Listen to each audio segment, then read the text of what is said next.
Hello, hello, hello. Good afternoon, and welcome back to Inclusion Re-Engineered. My name is Hannah Awonuga. I'm the founder and CEO of Illume Executive Consulting. We are focused on supporting high-growth businesses to build cultures where people feel valued, supported, respected, and included.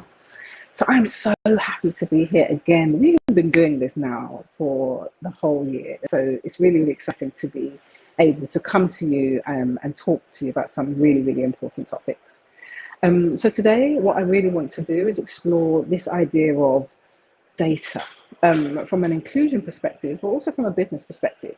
There are several data points we look at when we think about inclusion. And often organizations feel like we need the data. Before we can do anything, we need to have the data. And although I believe that to be true, I've always had this sense that data on its own is not enough. And when I worked in the organizations that I worked in, sometimes we could tell what the data said just by walking the floor. And so today, what I want to do is really unpick this idea of data, particularly in this new political landscape where even in the UK, there's some government regulations that are coming down that pertain to ethnicity pay gap and disability pay gap, and even the Workers' Protection Act and kind of what that covers. And really thinking about, what should organizations be doing to make sure that they are prepared for these new requirements, but also that they do it in the right way. And so for me, it's not only about, oh, we now need to do a pay gap, but it's how do we make the most of, the data that we are collecting? How do we collect that authentically and intentionally? And most importantly, what do we do with it? So I'm really excited to be speaking to one of Illume's faculty members today to really get into what that means and what data looks like. And that is Raj Jones. Raj, thank you so much for joining us today. I'm so, so excited to have you here.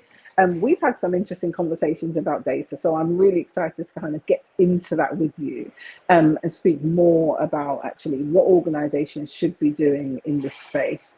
But before that, Raj, do you want me to, I'd love to give you a few minutes just to introduce yourself.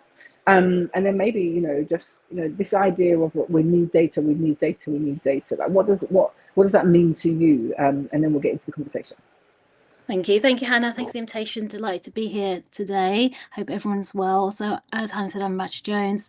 I've been working in the HR space for over 20 years, a long history in corporates, 15 years or so working in the culture and inclusion space. Left the corporate world last summer and been building a portfolio career, and I'm a lead facilitator, as Hannah mentioned, for Illume Executive Consulting as well.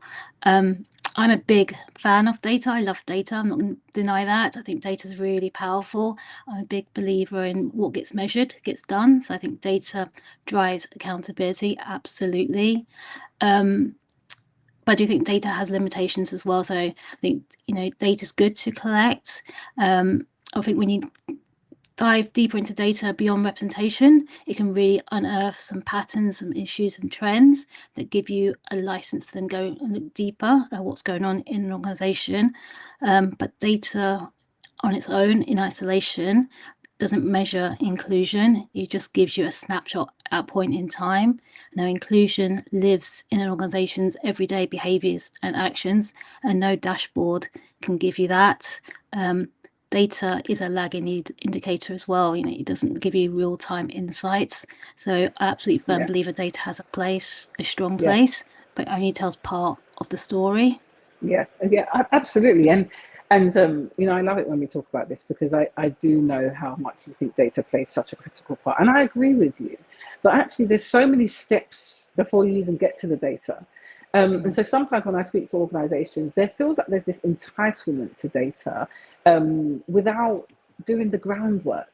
And the groundwork for me is, you have to build that trust. And if I think about it from a socioeconomic perspective or a race perspective, I've grown up not wanting to give my data because actually there's several points in society that makes you feel that your data will be working against you.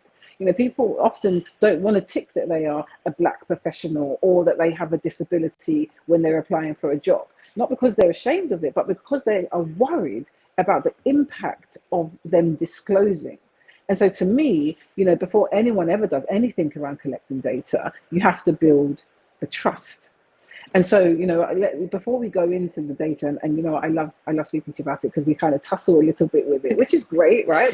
That's the whole point of having intellectual conversations. But what I want to, where I want to go first, is this idea of trust. Why is it important? And why does it have a big impact on whether you can collect that data or not? Yeah, no, absolutely. Now, first, I want to actually acknowledge what you've just said, that around the piece around trust. There's a lot of fear about giving your data to an employer. That's an employee's choice. And no employee can demand data apart from gender and age. So anything else is very personal. It's very much a choice by an individual that they choose to make. And there is real fear factor. And there's lots of research out there, for example, around disabled people. 1 in 3 people think disabled people are less capable. Well, actually, there's counter studies that show that some disabled people are 68% more effective and productive. So, but that is raw fear that's backed up by research. So trust is really, really important, and trust doesn't come overnight. It has to be earned as well. And organizations need to be really carefully creating that trust. Really explaining about what is the data they want, why they want the data, being really intentional about what the data they do actually need. And we see sometimes lots and lots of survey questions. What you can do with all that? What's the point? What's the relevance? So being very clear about what data you're wanting to collect and what you want to use that data for, and telling that story back to employees about how you're using that data to lead insights and inform the employee value proposition and what difference is it making. Yeah, absolutely. And the point you make around the storytelling, often you take the data and then you look at it, no surprises most of the time, right? Yeah. And I loved what you said earlier, but it is just a snapshot in time. It's just a snapshot of representation. It is the D in DEI, if we want to say that. That's a bit of a bad word now, isn't it? We're not allowed to say that anymore. but it's the storytelling. What do you do with that data? Because if it goes into a black hole, you subconsciously build a fear, which is not the intention, but it's like, oh well, what are you going to do with this data? And actually, we've had, you touched on the disability point. I wanted to draw on that a little bit more. For years, there's been a narrative around disability, whether that is that, oh no, you can't work from home. That's a typical one. Yeah. But so the data tells us that we need people to work in the office. But then 2020 came, and that changed. And so from a disability perspective, that really challenged the trust, because as a community, we trusted that, okay, yeah, fair, I can't do this job because it needs to be in house. And then that complete concept was really challenged. And so authenticity is so important, isn't it? I don't know whether you have a view on just that piece around authenticity, telling stories, and being true to what you say. Yeah, no, absolutely. I did a big piece of work in my last organisation around extending data insights and around self-ID. And that was a long-term 18-month plus campaign, and still disclosure rates are not where we wanted them to be, because it does take time. But, there's a lot of storytelling going on initially about why you want to collect the data, and making sure it's not seen just as a tick box compliance exercise, that you actually really want that data. I think it's really powerful in data in questionnaires when you've got the option prefer not to say, because that often says something about the culture of the business and how psychologically safe people feel to share or not as well. But also, once you start collecting the data, going back out to the business, telling people what you're using it for, using those insights to develop your EVP to your employees. So, for example, we extended our insights around disability, again, beyond do you have a disability, yes or no, to a separate question around do you have neurodiversity condition. And people started to actually think, oh, wow, the organisation cares. They want to know this information. And then we started doing insights and listening sessions, and that led to the development of a neurodiversity employee network resource group, which was really well received and very much needed. But that's working in partnership with our employees. And you tell us about yourselves, we can help improve the employee experience for you. So co-creating and collaboration is really important, and making sure, as you say, it doesn't just go into that black box. Absolutely. And sometimes we hear leaders say that we can't do anything until we have the data, right? This idea that the data will inform our actions. And I love what you said, and the example that you gave was fantastic because you took the data, you did the listening with the data. That's a point Yeah. I want to pull out, right? Data on its own only tells you one thing.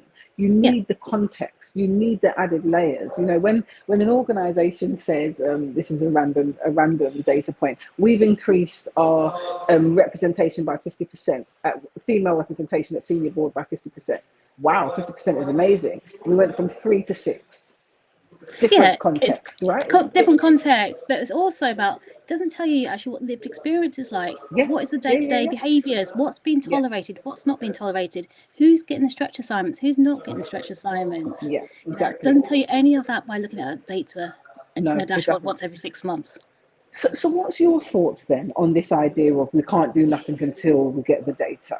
If I think about my perspective on it, I don't agree. I think there's a lot you can do. Now, absolutely, data informs you to go right to the source, Yeah. but I don't think you need to wait. I feel like that none of this stuff needs to work in isolation. You should be doing things, you should be listening, you should be trying things, you should be, trying to understand your business better whilst getting the data and building the trust. But I don't know if you have a perspective. Do you need to wait? Do you think it's important to wait and be really informed by your decision? No, I don't think you need to wait. I think it's very dangerous just to wait, and it can actually stall progress as well. Businesses make decisions every day about all sorts of things without the full set of data as well. I think we need to be realistic as well. You're never going to get 100% data on every protected demographic. That's unrealistic. Even the organisations doing this really well at 85, 90%, it doesn't mean you can't make things happen, move things forward. Ethnicity pay gap reporting, disability pay gap reporting coming, you're never going to have 100%.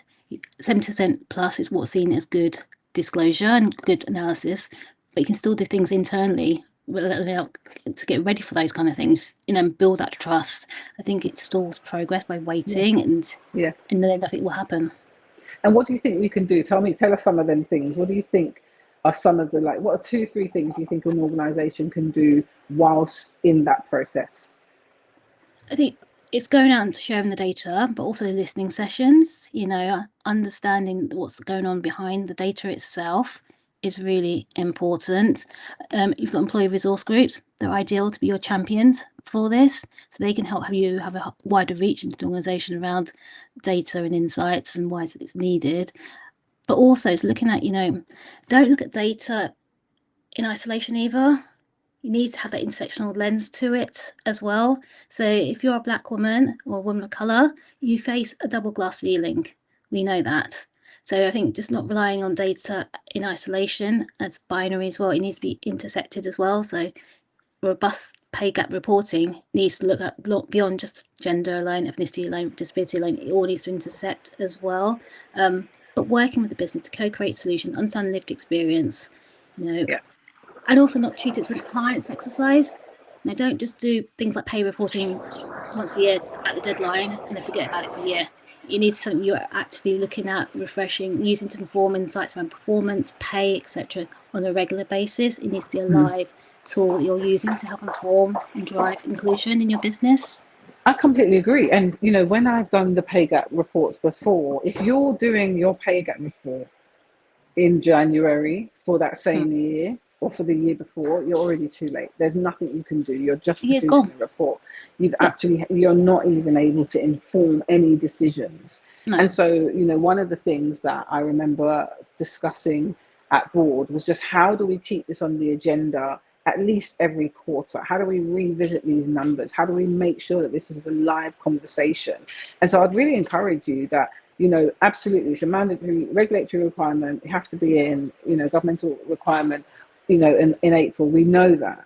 But how do you make sure that it is a live conversation so that when you get to conversations about progression, succession, stretch opportunities and work, that you are using that data Yeah. to help you?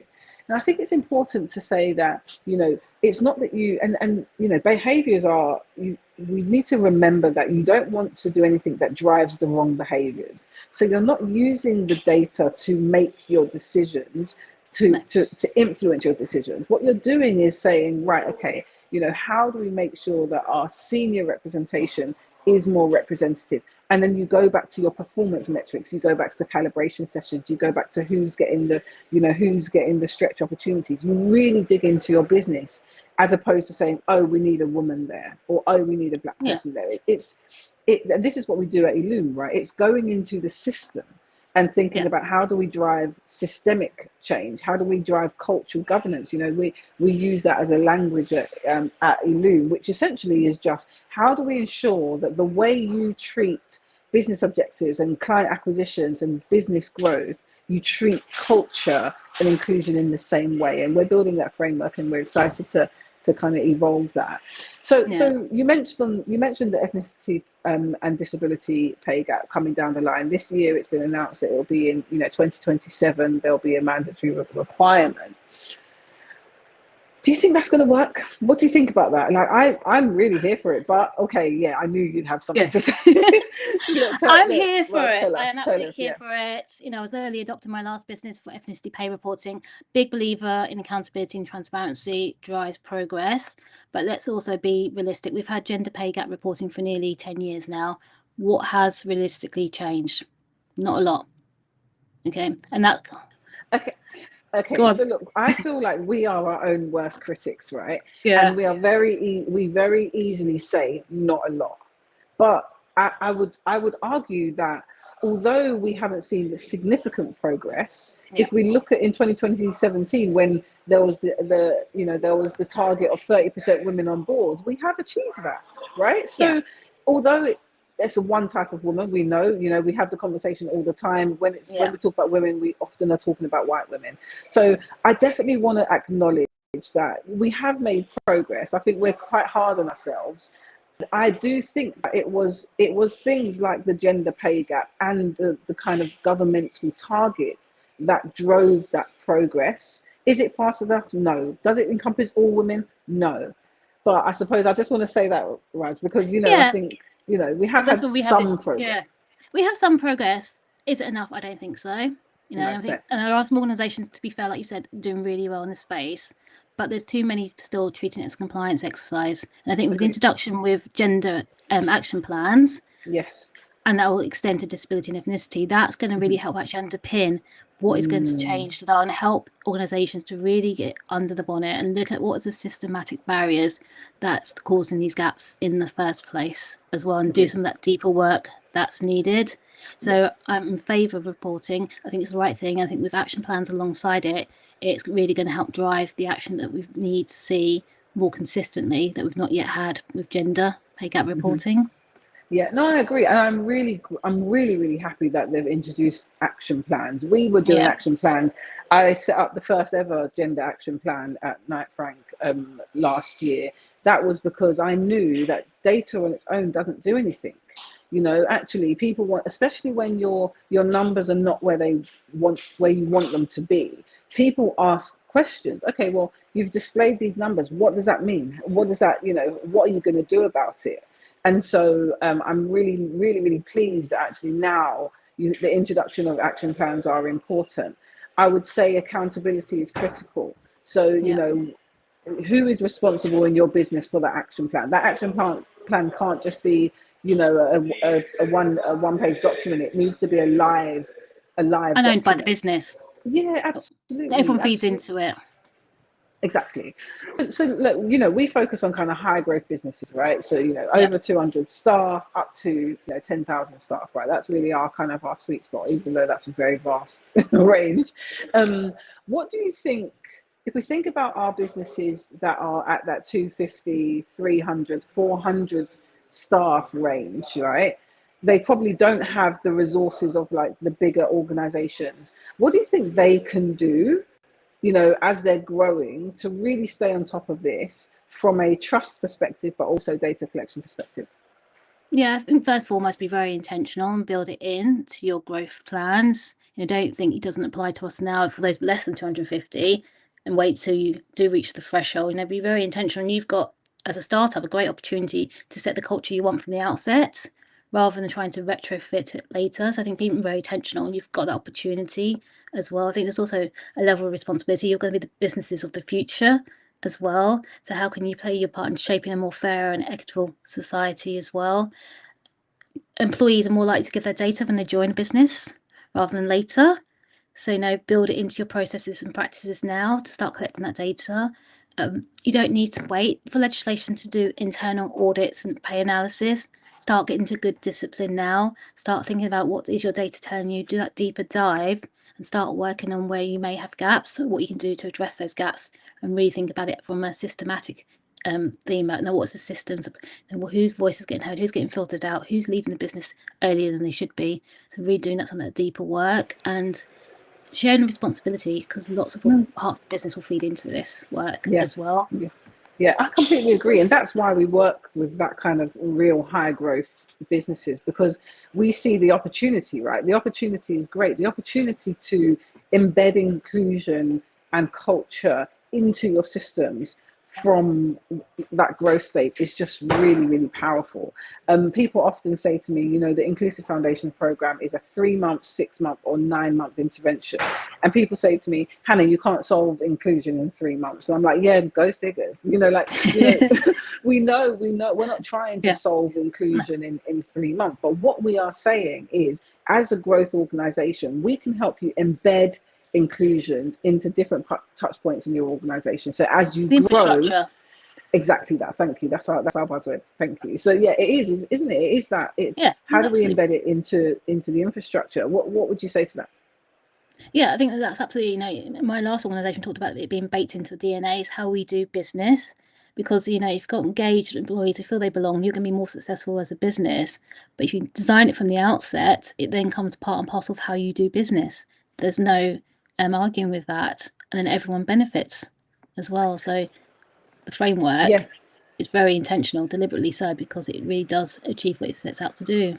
Yeah, exactly that. And so, you gave a little pointer there, and I'm going to ask you what other things, but you said, in your recruitment process, how do you make sure that you're just collecting the data as people join you? That's one of the examples we use when we go into organizations. We look at the acquisition, we look at your onboarding process, and we think, well, we can add inclusion into that, into there, into here. So, what other, don't give away too many, Raj, because they need to come and work with us.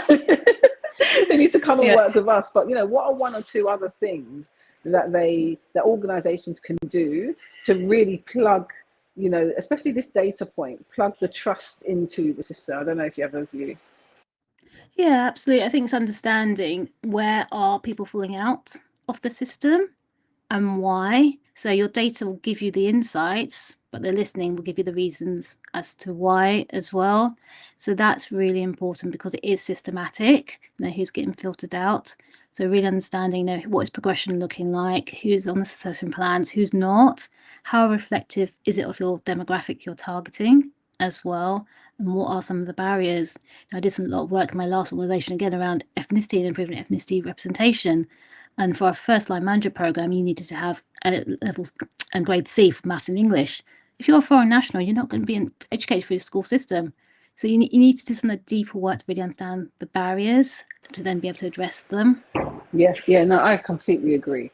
And challenging them systems, right? And asking the further questions. And so when I sit with the CEOs and the founders, and they say, well, what can I do? And I get this so much. And I'm loving it at the moment. I'm really loving sitting with CEOs, and the first thing they do, often they sit back in their chair and they say, what can I do, right? And I say, ask better questions. Ask better questions. Listen as well. Yeah. It's that part, isn't it? It's listen and ask better questions. Because if you say, what's our graduate process like, and somebody says, yeah, it's really fair. We go to a wide pool. If you're satisfied with that answer, you don't know anything about what they've just told you. Whereas if you say, well, let me see the representation. What's the ratio between application and offer? Who is getting all the good seats? Them questions alone will tell you what's happening to your process. And so I often say that to them, and they nod along, and then they ask me, well, can you help us, get to the root? What's the questions I should be asking? And that's fair. That's really, really fair, because if you're a new founder, your first priority is growth. Yeah, right? And absolutely. all you're thinking about is, these are all new terms to me, Raj. Raising money and Series A, Series B. They ask me. We'll find out. We'll find out what they mean soon. But then there's a point where you're like, wow, we've got 200 staff. Wow, we've got 400 staff. What do we do now? How do we make sure that they feel supported? Yeah, it Ask catches better up quite questions. quickly, doesn't it? Yeah, it Yeah. does. It does. It does. It does.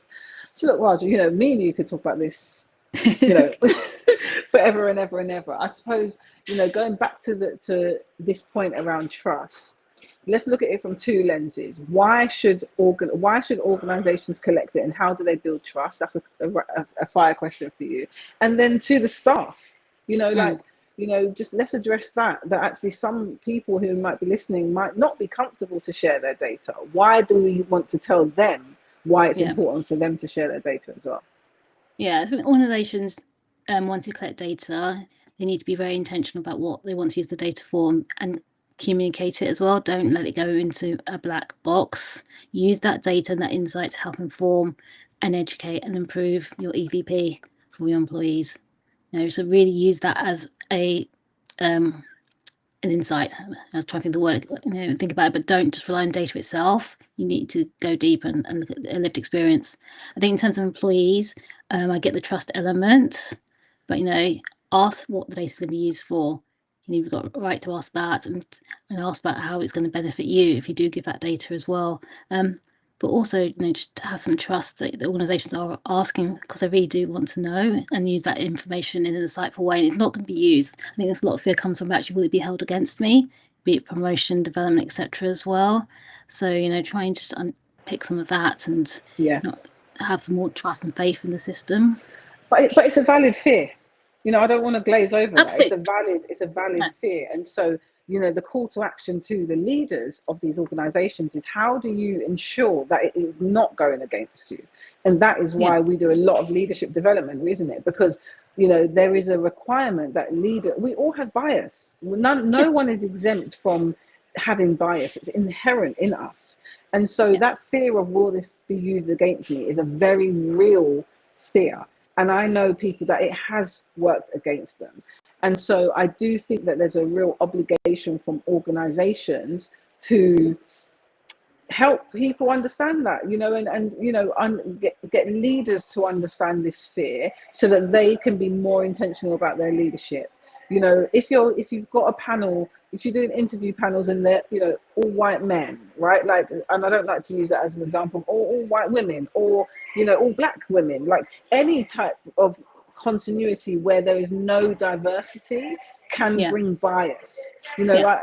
We always use, kind of white men, but I have been in situations where I've been on a panel and there were all black women, and Yeah. actually the decisions that we were being made, our biases were coming out, because actually Yeah. there's no one there to challenge. And then you go to, you're looking for familiarity, you're looking for fit. And I checked myself. I was like, wow, like, this happens there's any dimension this can happen. And Yeah. so organizations being really, really intentional about the decisions that they make, the questions they ask, building trust is really, really critical.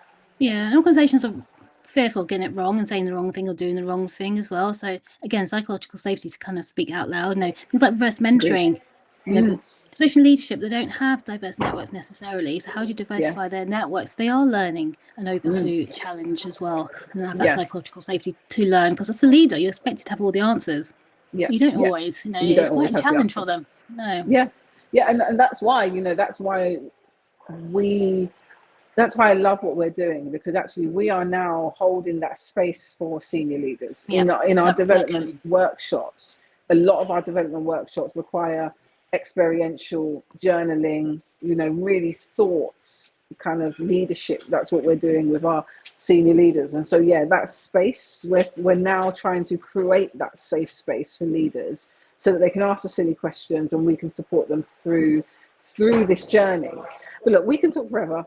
Yeah. Raj, I'm so happy that you're in the faculty. We're already doing some amazing work together. I love your brain. I love how you think. I think you're an awesome professional, and I'm really grateful to have you in the faculty. Thank you everyone for listening. We're doing this every month now. We have some really fantastic conversations. This one was really important to me because I think as organizations grow, data can become quite scary. And so we wanted to just make sure that we address it head on. But thank you for listening, and we'll be back again next month for another version of Inclusion Re-Engineered. Thank you so much. Thank you, everyone.